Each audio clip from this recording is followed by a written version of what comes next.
Sejam muito bem-vindos a mais uma análise aprofundada.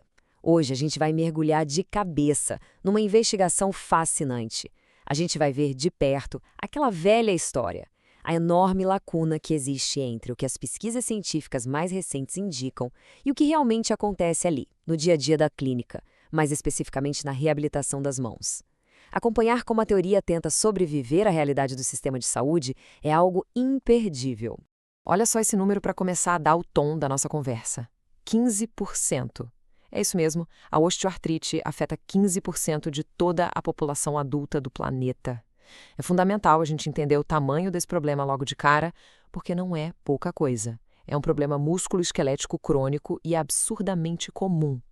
Com um impacto gigantesco desses, as soluções precisam não apenas funcionar, na teoria, mas ser acessíveis em larga escala. Então, o nosso roteiro de hoje passa por 5 pontos essenciais. 1. A osteoartrite no polegar. 2. Investigando a prática clínica brasileira. 3. Órtese sob medida e escolhas articulares. 4. A evidência contra a prática. E 5. As barreiras no sistema de saúde. Vamos da biologia pura até os gargalos do sistema. Bom, entrando na nossa seção 1, osteoartrite no polegar e a compreensão do impacto na articulação, CMC. Para entender o desafio mecânico, pensem na articulação carpometacárpica, ou simplesmente CMC. É a degeneração daquela cartilagem que fica bem na base do polegar, sabe? E não é só um incômodo de leve, não. A gente está falando de dor severa, rigidez e uma limitação funcional enorme. Imagina não conseguir fazer coisas super rotineiras que exigem segurar algo, tipo escrever, dar uns pontos de costura ou até rolar a tela do celular.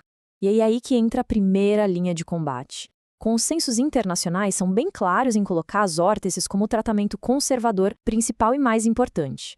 O objetivo do dispositivo é simples e direto: segurar a dor, dar aquele suporte mecânico que a articulação está implorando para ter e reduzir a temida rigidez matinal. Tudo isso enquanto tenta salvar o máximo de movimento possível para a mão. Avançando para a seção 2. Investigando a prática clínica brasileira. Uma pesquisa com 52 terapeutas ocupacionais.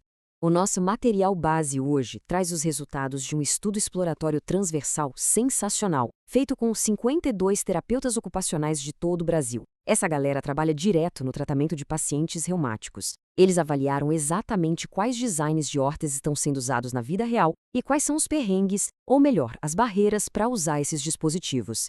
É literalmente como juntar pistas com quem está lá na linha de frente do cuidado. De cara, o estudo catalogou nada menos que 25 modelos diferentes de mobilizadores. É uma variedade absurda de dispositivos e estratégias biomecânicas circulando por aí. E convenhamos, avaliar um leque tão gigantesco de opções é um quebra-cabeça e tanto para os profissionais na hora de decidir o que usar no paciente. O que nos leva à seção 3, órtese sob medida e escolhas articulares, examinando os designs preferidos. E os dados mostram uma coisa muito clara. A galera prefere personalizar. Impressionantes 81% das prescrições são de órteses confeccionadas sob medida, ou seja, peças esculpidas pelas próprias mãos dos terapeutas direto para o paciente. Isso deixa os modelos pré-fabricados comendo poeira. Só 13% dos entrevistados costumam indicar os dois tipos de dispositivos.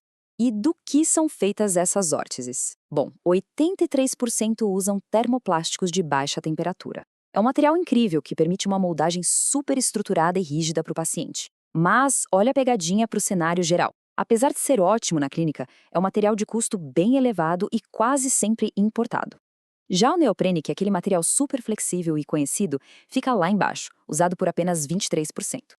Isso cria um contraste gigantesco na biomecânica. De um lado, a gente tem modelos enormes, mais volumosos, que engessam bastante o movimento e cobrem boa parte do punho e da mão. Do outro, designs super minimalistas.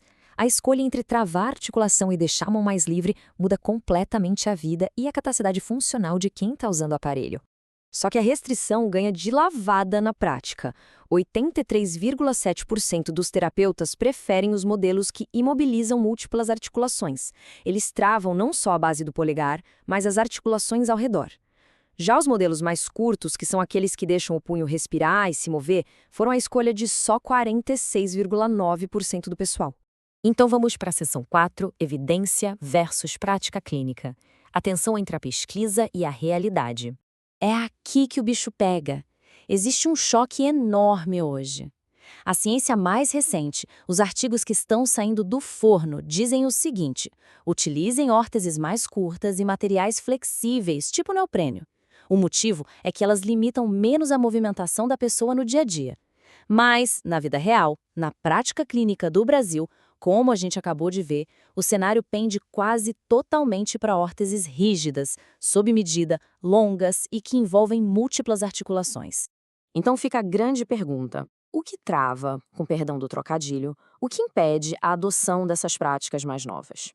Quando a gente vê uma distância tão gritante entre as diretrizes modernas e o que rola no consultório, com certeza não é só um capricho técnico ou uma escolha isolada do profissional. Tem uma engrenagem inteira aí por trás. Chegamos na nossa sessão 5, barreiras no sistema de saúde, desvendando os culpados sistêmicos. E a resposta para aquela nossa pergunta vem em forma de números e é incontestável. O motivo da estagnação não é falta de conhecimento, não. O desconhecimento específico foi citado por só 13,5% dos terapeutas. O peso real mesmo está nas políticas institucionais, que respondem por quase metade dos casos, com 48,1%, e na simples falta de material de consumo, com 25%. Essa é a realidade nua e crua exposta pelo estudo.